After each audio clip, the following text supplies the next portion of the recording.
श्रीहरि ओं वंशे विभूषितकरान्नवनीरदाभात् पीताम्बरादरुणबिम्बफलाधरोष्ठात् पूर्णेन्दुसुन्दरमुखादरवेन्दनेत्रात् कृष्णात् परं किमपि तत्त्वमहं न जाने।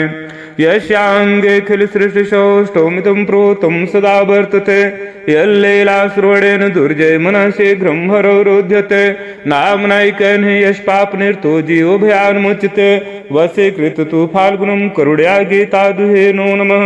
जिन भगवान श्री कृष्ण के अंग में संपूर्ण सृष्टि का सौंदर्य उत्प्रोत है, जिनकी लीला का श्रवण करने से दुर्जय मन भी शीघ्र ही भगवान में ठहर जाता है, जिनका एक नाम लेने मात्र से पाप में आसक्त जीव भी भय से मुक्त हो जाता है, जिन्होंने अर्जुन को बछड़ा बनाकर कृपा पूर्वक गीता रूपी अमृत दूध को दुहा, उन भगवान श्री कृष्ण को हम प्रणाम करते हैं, भगवान श्री कृष्ण को हम नमस्कार करते हैं। श्री हरि ओम नारायणं नमस्कृत्य नरं चैव नरोत्तमं देवीं सरस्वतीं व्यासं ततो जयमुदीरयेत्। श्री गणेशाम्बिकाभ्यां नमः। सदाशिवाय परम गुरुभ्यो नमः। श्री परमात्मने नमः। अथ चतुर्थोऽध्यायः। चौथा अध्याय श्रीमद्भगवद गीता का ज्ञान कर्म संन्यास योग है। श्री हरि ओम भगवान वाच। भगवान बोले, कहा कि श्री हरि ओम इमं विवस्वते योगं प्रोक्तवानहम् अव्ययं विवस्वान् मनवे प्राह मनोरिच्छा कवे अब्रवीत। भगवान बोले, कहा कि मैंने इस अविनाशी योग को अर्थात कर्म योग को जो गीता के तीसरे अध्याय में कहा गया है, उसको भगवान कह रहे हैं कि मैंने सूर्य से कहा था, फिर सूर्य ने अपने पुत्र वैवस्वत मनु से कहा और मनु ने अपने पुत्र राजा इक्ष्वाकु से कहा। एवं परंपरा प्राप्त राजर्षयो विदुः स काले नेहमता योगो नष्ट परंतप। हे परंतप अर्जुन, इस तरह परंपरा से प्राप्त इस कर्म योग को राजर्षियों ने जाना, परंतु बहुत समय बीत जाने के कारण यह योग इस मनुष्य लोक में लुप्त प्राय हो गया। श्री हरि ओम स एवायं मया ते अद्य योगः प्रोक्त पुरातनः भक्तोऽस्मे सखा चेति रहस्यं हेतदुत्तमम्। तू मेरा भक्त है और प्रिय सखा है, इसलिए वही यह पुरातन योग आज मैंने तुझसे कहा है, क्योंकि यह बड़ा उत्तम रहस्य है।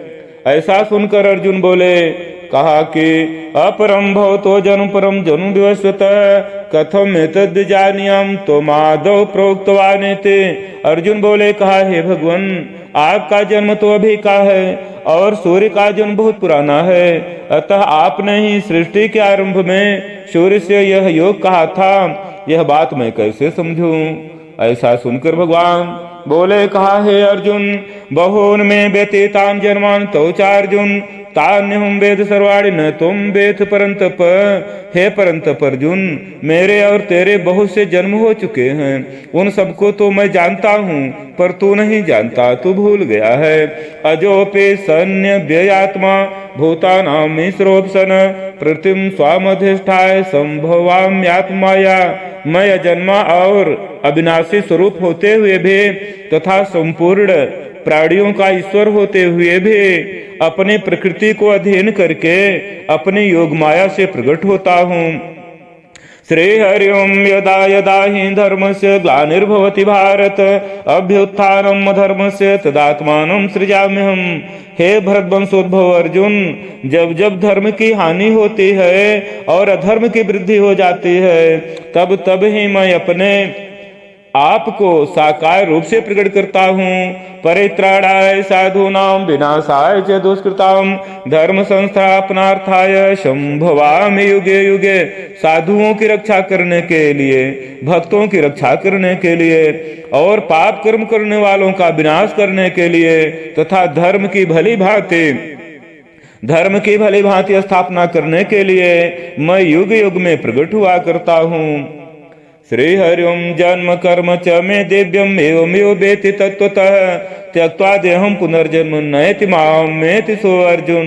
भगवान कह रहे हैं अर्जुन, मेरे जन्म और कर्म दिव्य हैं। इस प्रकार मेरे जन्म और कर्म को जो मनुष्य तत्व से जान लेता है, अर्थात दृढ़ता पूर्वक मान लेता है, स्वीकार कर लेता है, तो जान लेता है, ज्ञानी हो जाता है, और वह शरीर का त्याग करके पुनर्जन्म को प्राप्त नहीं होता, प्रत्युत मुझे प्राप्त होता है। यहाँ भगवान अपने जानने के लिए कोई क्रिया नहीं बता रहे हैं, कोई योग तपस्या नहीं बता रहे हैं, केवल कह रहे मान लेता है, जो स्वीकार कर लेता है, अर्थात भगवान स्वीकार करने से ही प्राप्त हो जाते हैं। फिर आगे कह रहे हैं कि बेतराग भय क्रोधा मन मया माम उपाश्रिता बहो ज्ञान तपसा पूता मन भाव मांगता।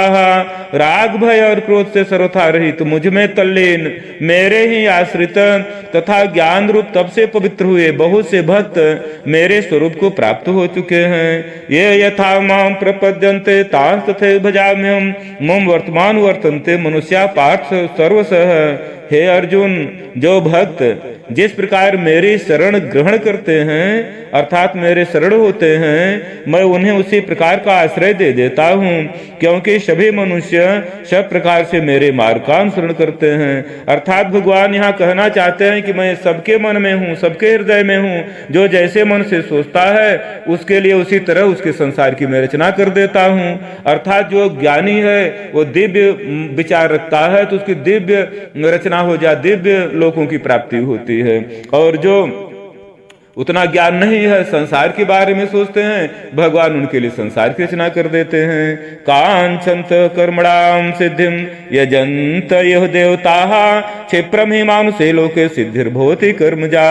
हे अर्जुन, कर्मों की सिद्धि अर्थात कर्मों का फल चाहने वाले मनुष्य देवताओं की उपासना किया करते हैं, क्योंकि इस मनुष्य लोक में कर्मों से उत्पन्न होने वाली जो सिद्धि है, सांसारिक सिद्धि है, छोटी सिद्धि है, जल्दी प्राप्त हो जाती है और इसी में लोग लिप्त हो जाते हैं। और जो उच्च पद है उसके लिए थोड़ा परिश्रम करना पड़ता है, उसके लिए धैर्य धारण करना पड़ता है, इंतजार करना पड़ता है। तो उसी तरह भगवान कह रहे हैं कि सारी रचना तो मेरे द्वारा ही होती है। ये चारों वर्णों की रचना भी भगवान के द्वारा की गई है। चातुर्वर्ण्यम या सृष्टम गुण कर्म भागशः तस्य कर्तारमपि माम विद्य कर्तामभ्यम न माम कर्माणि लिम्पन्ते न मे कर्म फले स्पृहाम इति माम एव अभिजानाति कर्म भिर्न सबध्यते। भगवान कह रहे हैं कि मेरे द्वारा गुणों और कर्मों के विभाग पूर्वक चारों वर्णों की रचना की गई है। उस सृष्टि रचना आदि का कर्ता होने पर भी मुझ अविनाशी परमेश्वर को तू अकर्ता जान, कारण के कर्मों के फल में मेरी स्पृहा नहीं है, इसलिए मुझे कर्म लिप्त नहीं करते। इस प्रकार जो मुझे तत्व से जान लेता है वह भी कर्मों से नहीं बचता। अर्थात भगवान कहना चाहते हैं कि मैंने सृष्टि रचना कर दी है, लेकिन इसका कोई मुझे लाभ नहीं लेना है। मैं संसार के जीवों के लिए, संसार के लोगों के लिए जिसने जैसी कल्पना की है, सोचा है, चाहा है, वैसी रचना करके उसको दे दिया, उससे हमें कुछ लेना देना नहीं है। तो इस तरह से भगवान कहते हैं जो मुझे जान लेता है वह मुझे तत्व से जान लेता है। जैसे हम लोग कुछ बनाते हैं, घर द्वार परिवार अपना मान लेते हैं, उसमें लिप्त हो जाते हैं, लेकिन भगवान ऐसा नहीं करते। बनाते हैं, उसकी देखभाल करते, रक्षा करते हैं, लेकिन कुछ उससे लेने की उम्मीद नहीं करते। अर्थात भगवान स्वार्थ से सर्वथा परे हैं, सब सदैव परोपकार करते हैं, इसलिए भगवान है, उनके पास दिव्य शक्ति है।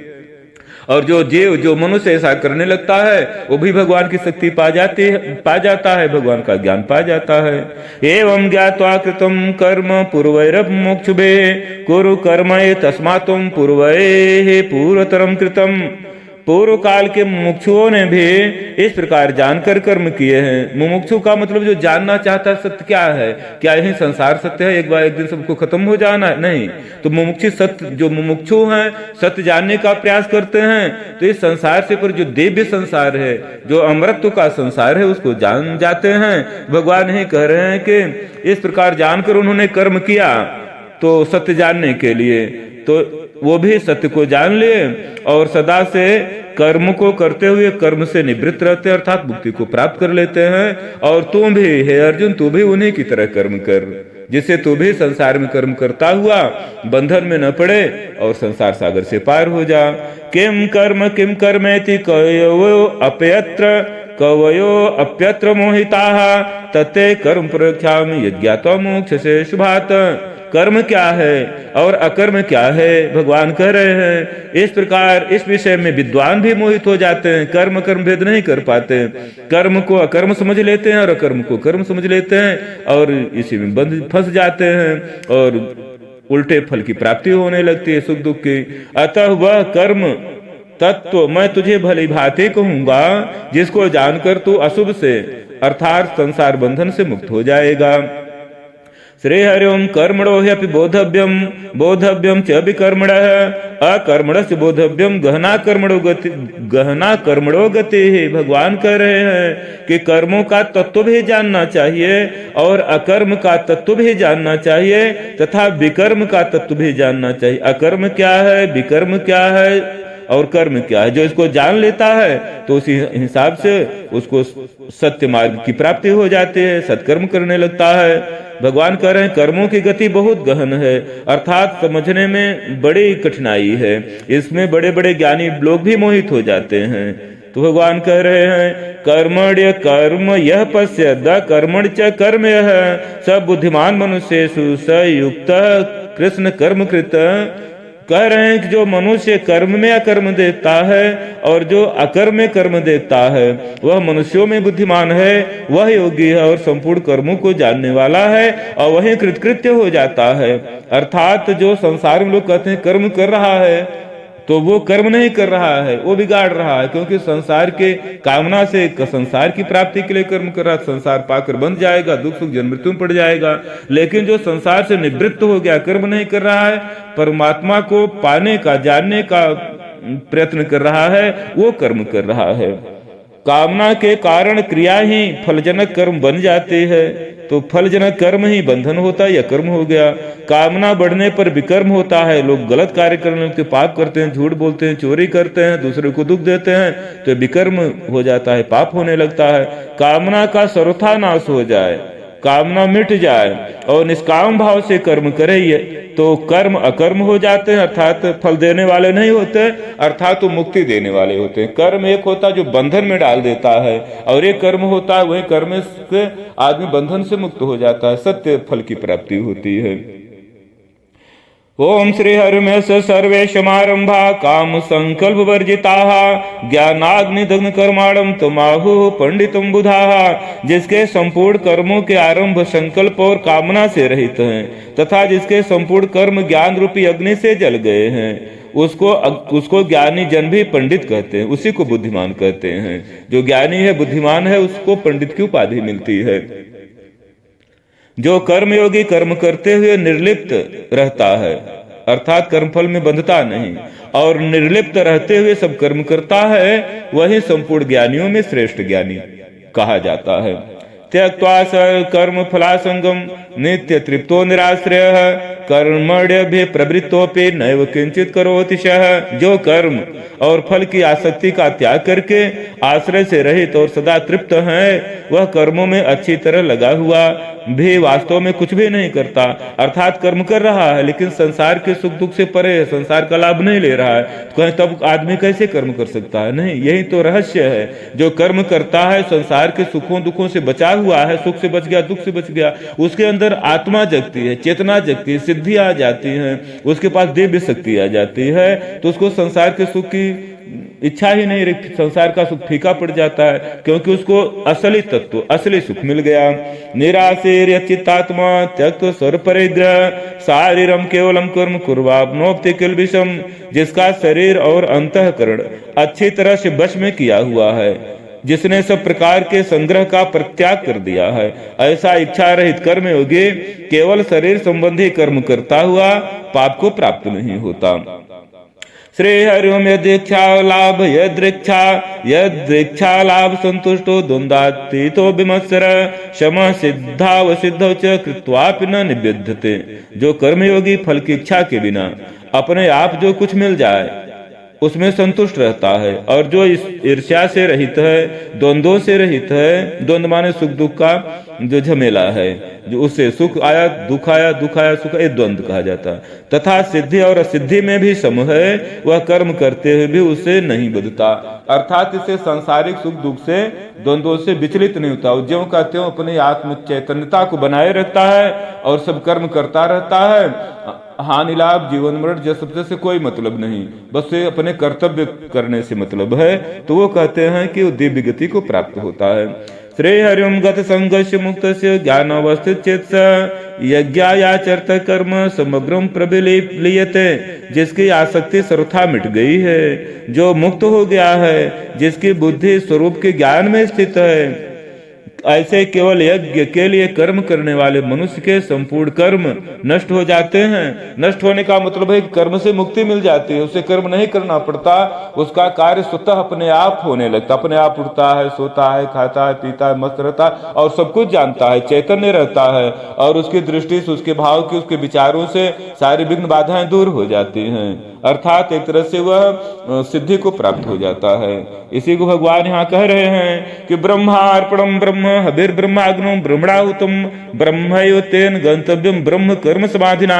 भगवान यहाँ ऐसा करने के लिए अपना बल भी दे रहे हैं, ज्ञान भी दे रहे हैं, ज्ञान भी दे रहे हैं कि जिस यज्ञ में अर्पण अर्थात जिसे अर्पण किया जाए वे श्रुक आदि पात्र भी ब्रह्म है, हब तेल जौ घी आदि ब्रह्म है, और ब्रह्म रूप कर्ता के द्वारा ब्रह्म रूप अग्नि में आहुति देना रूप क्रिया भी ब्रह्म है। ऐसे यज्ञ को करने वाले जिस मनुष्य को ब्रह्म में ही कर्म समाधि हो गई है, उसके द्वारा प्राप्त होने योग्य फल भी ब्रह्म है, अर्थात ब्रह्म परम ब्रह्म का आनंद से प्राप्त हो जाता है। भगवान यहाँ कहना चाहते हैं कि जिस तरह से बताया जा रहा है ऐसा करने में कोई संकोच मत करो, कोई चिंता मत करो, क्योंकि मैं ही सर्वत्र हूँ, सब कुछ हूँ, पदार्थ भी मैं हूँ, क्रिया भी मैं हूँ, कर्ता भी मैं हूँ, मिलने वाला फल भी मैं हूँ। और जो ऐसा जानकर कर्म करता है मुझको, मेरे आनंद को, मेरे ज्ञान को प्राप्त होता है। इतना बल, इतना साहस, इतना विश्वास भगवान दे रहे हैं।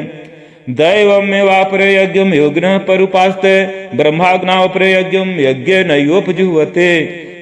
अन्य योगी लोग दैव अर्थात भगवत अर्पण रूप यज्ञ का ही अनुष्ठान करते हैं, और दूसरे योगी लोग ब्रह्म रूप अग्नि में विचार रूप यज्ञ के द्वारा ही जीवात्मा रूप यज्ञ का हवन करते हैं। ये यज्ञ की विधाएं हैं, द्रव्य से किया जाता है, मन से, बुद्धि से, आत्मा से, जीव को, संयम से। ऐसे बहुत से यज्ञ हैं जो आंतरिक होते हैं, अपने शरीर मन बुद्धि के अंदर होते हैं। उस यज्ञ के बारे में भगवान बता रहे हैं कि श्रोत्रादीन इंद्रियाण्य संयम्याग्नेश जुह्वते शब्दादीन विषयान्य इंद्रियाग्नेश जुह्वते।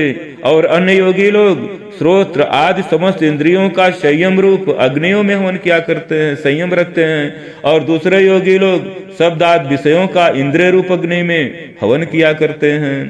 ओम श्री हरुम सर्वाण इंद्रिय कर्माणि प्राण कर्माणि चापरे आत्म संयम योगाग्नो जुहत ज्ञान दीप्ते।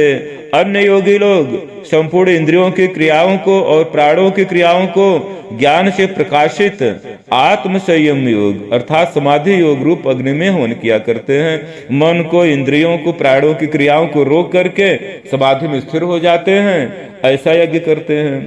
और दूसरे कितने ही तीक्ष्ण व्रत करने वाले प्रयत्नशील साधक द्रव्यमय यज्ञ करते हैं, द्रव्य से, जो आजकल प्रचलन में है, क्रिया प्रधान है इसलिए इसको कर रहे हैं। और कितने ही तपो यज्ञ करने वाले हैं, अपने को तपाते हैं, ठंडी गर्मी भूख प्यास को सहते हैं। और दूसरे कितने ही योग यज्ञ करने वाले हैं, तथा कितने ही स्वाध्याय रूप ज्ञान यज्ञ करने वाले हैं। योग यज्ञ मन को जोड़ देते हैं, अपनी आत्मा को, प्राणात्मा को, जीवात्मा को ईश्वर से योग यज्ञ हो गया, जोड़ने का प्रयत्न करते। और कितने लोग हैं भगवान का वेद पुराण शास्त्र इन सब का अध्ययन करते हैं और भगवान के भाव को, ज्ञान को जान करके ज्ञान रूप यज्ञ करते हैं।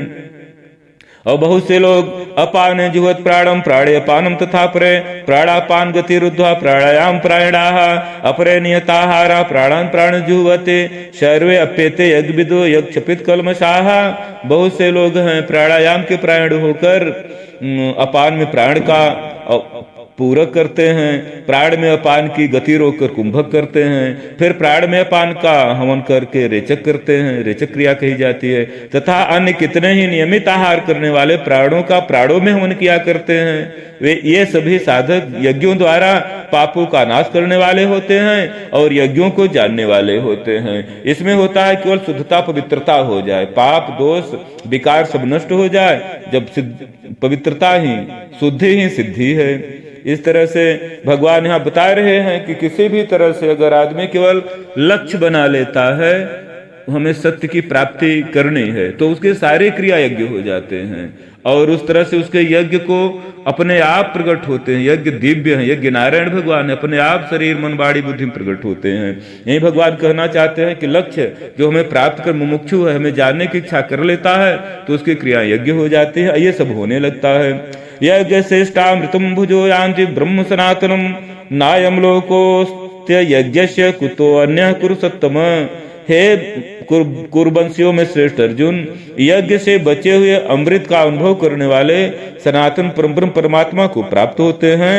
यज्ञ न करने वाले मनुष्य के लिए यह मनुष्य लोक भी सुखदायक नहीं है, फिर लोक कैसे सुखदायक हो सकता है। यहाँ यज्ञ केवल यही द्रव्यमय यज्ञ नहीं, यहाँ यज्ञ के बारे में आंतरिक क्रिया भी भगवान बता रहे हैं। यह सब कोई भी इसमें से एक यज्ञ जो जितना सरल लगे, जिस गति में है, जिस स्थिति में है, जिस निष्ठा में है, उसको ग्रहण कर लेता है तो उसी यज्ञ से परम तत्व की प्राप्ति हो जाती है। इस प्रकार भगवान कह रहे हैं कि और भी बहुत तरह के यज्ञ वेद की बाणी में विस्तार से कहे गए हैं। उन सब यज्ञों को तू कर्मजन जान, इस प्रकार जानकर यज्ञ करने से तू कर्म बंधन से मुक्त हो जाएगा। यज्ञ का मतलब है भगवान की प्राप्ति। जो हम कर्म क्रिया कर रहे हैं जाने अनजाने में, अगर उसकी प्राप्ति के लिए भगवान की कामना है तो यज्ञ हो गया, संसार की कामना हो गया तो वही कर्म बंधन कारक हो जाता है। उसको सांसारिक कर्म करते वो यज्ञ की श्रेणी में नहीं आ पाता। श्रेय हरिम श्रेयान द्रव्य मयाद्ञा ज्ञान यज्ञ परंतप सर्व कर्माखिलम पार्थ ज्ञाने पर समाप्यते। भगवान कह रहे हैं अर्जुन, द्रव्यमय यज्ञ से ज्ञान यज्ञ श्रेष्ठ है। संपूर्ण कर्म और पदार्थ ज्ञान में, तत्व ज्ञान में समाप्त हो जाते हैं, लीन हो जाते हैं। अगर ज्ञान हो गया, ज्ञानमय ज्ञान से जो क्रिया की जाती है भगवान को जानने के लिए और भगवान का आभास हो गया तब जो क्रिया होती है तो उसको ज्ञान यज्ञ कहते हैं। जान करके कर्म करे और पहले जानने का प्रयास करे। जो जानने का प्रयास करता है मुमुक्षु है, जो जान लेता है तब क्रिया करता तो प्रेमी भक्त हो गया, ज्ञानी भक्त हो गया। तद विधि प्रणिपातेन परिप्रश्नेन सेवया उपदेक्षन्ते ते ज्ञानम ज्ञानी न तत्वदर्शिनः। उस तत्व ज्ञान को तत्वदर्शी ज्ञानी महापुरुषों के पास जाकर समझ। भगवान करें अर्जुन को, उनको साष्टांग दंडोत प्रणाम करने से, उनकी सेवा करने से और सरलता पूर्वक प्रश्न करने से वे तत्वदर्शी अनुभवी ज्ञानी शास्त्रज्ञ महापुरुष तुझे उस तत्व ज्ञान का उपदेश कर देंगे। उपदेश कर देने से वो तत्व ज्ञान जल्दी आ जाए। किसी से सुन ले, जो पा गया है अगर वो बताएगा, अपने अनुभव को देगा तो अंदर जो जीव है वो भी अनुभवी है, उस अनुभव को ग्रहण कर लेगा तो मार्ग प्रशस्त हो जाएगा। इसीलिए बताए हैं कि तत्वदर्शी ज्ञानियों के पास जाकर एक गुरु शिष्य की परंपरा में आता है। ऐसा करने से कोई अपने बल बुद्धि से करेगा तो उसे पता नहीं कितना समय लगेगा और संशय भी बना रहेगा, भटक न जाए। लेकिन जो अनुभवी के पास जाकर के अभ्यास कर लेगा, मान लेगा, जो बहुत सरल है, थोड़े से अभ्यास से उसको आत्म तत्व की आत्मज्ञान की प्राप्ति हो जाती है। यद ज्ञात्वा न पुनर्मोहम एवं याससि पांडव येन भूतान शेषेण द्रक्ष्यात्मन्यथो मयि। जिस तत्व ज्ञान का अनुभव करने के बाद भगवान कह रहे हैं कि अर्जुन तू फिर इस प्रकार मोह को नहीं प्राप्त होगा। और हे अर्जुन, जिस तत्व ज्ञान से तू संपूर्ण प्राणियों को निःशेष भाव से पहले अपने में देखेगा और उसके बाद मुझ सच्चिदानंद घन में परमात्मा में देखेगा। मतलब पहले जो ज्ञानी होता है तो उसको पूरा संसार अपने अंदर अपना विस्तार दिखाई देता है कि मैं सर्वत्र हूं, मेरे अंदर सारा संसार है। फिर और जब दिव्य तत्व ज्ञान की प्राप्ति होती है तो संपूर्ण संसार के साथ मैं परमात्मा स्वरूप हूं, ऐसा अनुभव हो जाता है, अर्थात मैं परमात्मा में स्थिर हूं। अपि चेत चेदसि पापेभ्य सर्वेभ्य पापकृतमः सर्वं ज्ञान प्लेवे नैव वृजनम संतरिष्यसि। अगर तो सब पापियों से भी अधिक पापी है, अर्थात अज्ञानी है, बहुत दुखी है, दोषी है, तो भी कह रहे हैं तू ज्ञान रूपी नौका के द्वारा निसंदेह संपूर्ण पाप समुद्र से अच्छी तरह तर जाएगा। जैसे ज्ञान होगा, किसी अनुभवी ज्ञानी के पास गया और उस ज्ञान को ग्रहण कर लिया, बस इतना ही करना है। ज्ञान ग्रहण करने में जितना अभ्यास करना है, जितना शरणागति लेनी है, तो वो भी वही पद प्राप्त हो जाता है। माने गुरु तत्व की प्राप्ति, महान भाव वो भी बन जाता है, तब वो दूसरे का कल्याण करता है।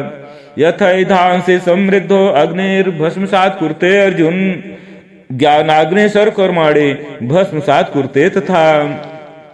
भगवान कह रहे हैं जैसे प्रज्वलित अग्नि ईंधनों को सर्वथा भस्म कर देती है, ऐसे ही ज्ञान रूपी अग्नि संपूर्ण कर्मों को सर्वथा भस्म कर दे। जितने दुख है, दोष है, पाप है, जैसे अग्नि कितना भी बड़ा ढेर हो, सूखे ईंधनों का अग्नि भस्म कर देती है, उसी तरह से कितना भी बड़ा भारी पाप हो, दोष हो, सब ज्ञान भस्म कर देता है। क्योंकि स्वप्न है, ये स्वप्नो संसार है। लगता है मुझे बहुत बड़ा पाप लगा है, बहुत बड़ा मैं महान बन गया, बहुत बड़ा ज्ञान, ऐसा कुछ नहीं, बस ऐसा लगता है, भास होता है। ज्ञान होते ही लगता है करे तो कुछ है ही नहीं। जैसे जागे जथा सपन भ्रम जाई, यही भगवान है बता रहे। ज्ञान का मतलब यही है कि जैसे सोते हुए जग गए तो सोते स्वप्न का सारा दुख तुरंत है ही नहीं, तुरंत खत्म हो गया, लेकिन स्वप्न में सब रोता चिल्लाता है। उसी तरह से ज्ञान हो जाने पर संसार का सारा दुख गायब हो जाता है। न ही ज्ञानेन सदृशम पवित्र में विद्यते तत्स्वयं योग से संसिद्ध कालेन आत्मन बिंदते। इस मनुष्य लोक में ज्ञान के समान पवित्र करने वाला निसंदेह दूसरा कोई साधन नहीं है। जिसका योग भली भांति सिद्ध हो गया है, वह कर्मयोगी उस तत्व ज्ञान को अवश्य ही स्वयं अपने आप में पा लेता है, अपने आप से अपने में पा लेता है। ये तत्व ज्ञान स्वयं में है। हम ज्ञान में रहते हैं, बल बुद्धि में रहते हैं, मान में रहते, कामना में रहते हैं, मैंपन में रहते, अपने आप में रहते हैं, स्वयं में प्रवेश नहीं कर पाते। जो स्वयं में प्रवेश कर लेता है, जिसकी मन बुद्धि स्वयं में चली गई, बस सारी चिंता समाप्त, कल्याण हो गया। स्वयं में ही तो परमात्मा अपने को अहम ब्रह्मास्मि की अनुभूति में पाता है। और जब ऐसा अनुभव होता है तो तत्वमसि, सारा संसार तुम सब ब्रह्म है, ऐसी अनुभूति हो जाती है। श्रद्धावान, इसके लिए पाने के लिए भगवान कर रहे हैं, बस एक भाव होना चाहिए, श्रद्धा। श्रद्धावान लभते ज्ञानम तत्पर संयतेन्द्रिय ज्ञानम लब्ध्वा पराम शांतिम अचिरेणाधिगच्छति। अब यहाँ भगवान कर रहे हैं जो श्रद्धावान है वो तुरंत ज्ञान को प्राप्त कर लेता है। जो संयमित है, इंद्रियों को संयम में रखता है, श्रद्धावान है, ज्ञान प्राप्त होते हैं, तुरंत उसे परम शांति की अनुभव होती है। उसके शरीर से सुगंध निकलने लगता है, दिव्य तेज प्रकाश निकलता है और ब्रह्मनाद गूंजने लगता है। अब यहाँ पर सभी बहुत से लोग ज्ञानी कह देते हैं, सिद्ध करते हैं, पूजा भी लेते हैं, लेकिन क्या वो परम शांति को प्राप्त हुए हैं? शांति है तो शांति तो दो तरह की होती है। एक हीन भाव में भी लोग शांत रहते हैं बाहर से, ऊपर से, तो वो शांति की बात यहाँ भगवान नहीं कर रहे हैं। वो शांति जो प्रसन्न चित्त हो, चेहरे पर तेज हो और वाणी बोलने पर ऐसा लगे किसी के पास कोई दुख है नहीं, बल्कि दुख मिटाने के लिए इसके वाणी में इतनी ओज है, तेज है। और पास में पहुंचने पर जो दोषी लोग रहते हैं, जिसको जो धर्म के विपरीत है, वो भय खाते हैं। और जो धर्म के मार्ग पर चल रहे हैं, सात्विक हैं, पवित्र हैं, मानने वाले हैं, वो प्रसन्न होते हैं, ऐसा अनुभव होने लगता। उस शांति की बात भगवान यहाँ पर कह रहे हैं। ओम श्री हरि ओम। यज्ञस्या श्रद्धानस्य संस्यात्मा विनश्यते नायम लोकोस्य न परो न सुखम संस्यात्मनः। विवेकहीन और श्रद्धा रहित संस्यात्मा मनुष्य का पतन हो जाता है। भगवान कह रहे हैं जो विवेकहीन है, ज्ञान तो है, माने बुद्धि तो है सांसारिक, लेकिन ज्ञान नहीं है, अच्छे बुरे की पहचान नहीं, उसको विवेकहीन कहते हैं। और जो श्रद्धा नहीं है, कुछ अच्छा करने, कुछ अच्छा पाने के लिए भाव नहीं है, अपने कल्याण के लिए भाव नहीं है, और तो दूसरे के क्या हित करेगा, तो वो श्रद्धा रहित, उसमें श्रद्धा नहीं। जिसमें श्रद्धा होती है उसमें अपनी चेतना, अपने कल्याण की बात, तो दूसरे पर दया करता है और दूसरे के सुख दुख में वो प्रयत्न जरूर करता है, उस दया स्वरूप हो जाता है, उसको श्रद्धा कहते हैं। संस्यात्मा मनुष्य का पतन हो जाता। ऐसे संस्यात्मा मनुष्य के लिए न तो यह लोक हितकारक है और न परलोक हितकारक है और न सुखी है। ऐसा भगवान सावधान करते हैं, कह रहे हैं। अगर ऐसा नहीं करोगे तो यह संसार और शरीर छोड़ने के बाद जो संसार मिलेगा दोनों दुखदायी हो जाएगा। और इसमें आनंद लेना है तो बस थोड़ा सा अभ्यास कर लो। अभ्यास में सत्य को स्वीकार कर लो, बस मान लो हाँ सत्य है, ईश्वर है, नारायण, बस इतने से कल्याण हो जाएगा। आगे कह रहे हैं, धनंजय, योग के द्वारा जिसका संपूर्ण कर्मों से संबंध विच्छेद हो गया है और विवेक ज्ञान के द्वारा जिसके संपूर्ण संशयों का नाश हो गया है, ऐसे स्वरूप परायण मनुष्य को कर्म नहीं बांधते, वो कर्म बंधन से मुक्त हो जाता है। इसलिए हे भरतवंशी अर्जुन, हृदय में स्थित इस अज्ञान से उत्पन्न अपने संशय का ज्ञान रूप तलवार से छेदन करके योग में स्थित हो जा। समत्व है योग, समत्व में स्थित हो जा और युद्ध के लिए खड़ा हो जा। माने कर्तव्य कर्म कर, धर्म को नष्ट करना, अधर्म के पक्ष में लड़ना भी पड़े तो ये लड़ना बड़ा हितकारक होता है। यही भगवान कह रहे हैं कि युद्ध के लिए खड़े होना का मतलब धर्म की रक्षा के लिए तुम युद्ध करो। ऐसा भगवान इस चौथे अध्याय में ज्ञान कर्म संन्यास योग में बोल रहे हैं। ओम श्री हरि ओम तत्सदिति श्रीमद्भगवद्गीता ब्रह्मविद्यायाम योग शास्त्रे श्री कृष्णार्जुन संवादे ज्ञान कर्म संन्यास योगो नाम चतुर्थ। राधारमण भगवान श्री कृष्ण चरण कमलेभ्यो अर्पणमस्तु। श्री हरि ओम तत्सत, श्री हरि ओम तत्सत, श्री हरि ओम तत्सत।